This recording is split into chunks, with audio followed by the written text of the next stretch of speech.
I can't tell you how many times a client has said to me, "I've organized my house so many times and it just never sticks."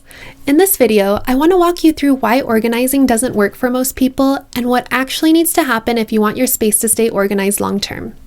If you're new here, I'm Kelly, a professional organizer with a background in behavioral science. I help people create homes that support the life they actually want to live. Let's get into it. A lot of people skip the most important part that actually makes organizing work. They jump straight into the fun part of organizing, buying bins, picking out containers, adding labels, and I completely understand why. It feels productive, it feels like you're making progress, and honestly, it's the most visually satisfying part of the process. But here's the problem. It's impossible to organize your way out of having too much stuff. And most people, especially if they're struggling to keep their space tidy, have way more than their space can realistically support. So what ends up happening is that instead of solving the problem, organizing just rearranges it. You put things into bins, but the bins are overflowing. You create systems, but they're hard to maintain. You label everything, but you're still constantly moving things around just to make space.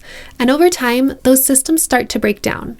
Not because you didn't do it right, but because there was too much to manage in the first place. This is why decluttering has to come before organizing, not as a quick step, but as a thoughtful process of deciding what actually belongs in your home. What do you truly use? What fits your current lifestyle? What supports your routines? And just as importantly, what doesn't? Because when your home is holding more than it can realistically support, no system is going to fix that. But once you reduce what your space is holding, organizing becomes so much easier and so much more effective. Now, the second reason organizing doesn't work for most people is that they focus too much on aesthetics and not enough on function. They create spaces that look beautiful but don't actually work for their daily life. And again, I understand why. We're constantly seeing perfectly styled pantries and color-coded closets and perfectly labeled containers. And it's easy to think, if my space looked like that, I would be more organized. But the reality is, if a system doesn't match how you actually live, it won't last. Because function is what determines whether a system is sustainable.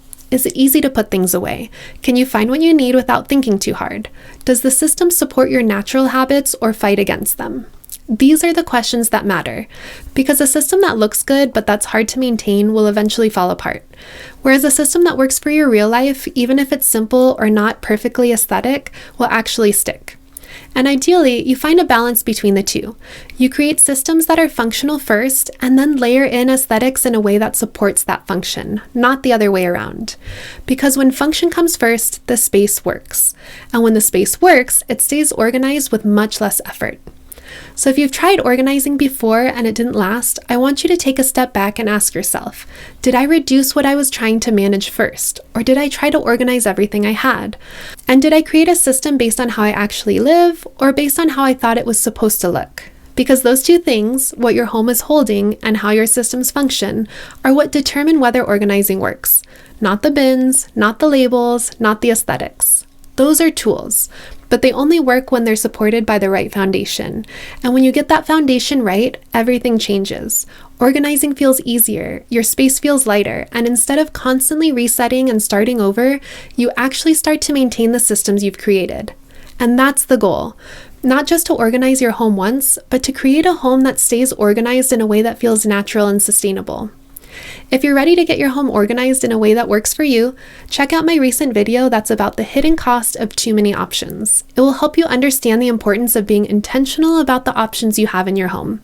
I'll link it here on the screen and in the description below.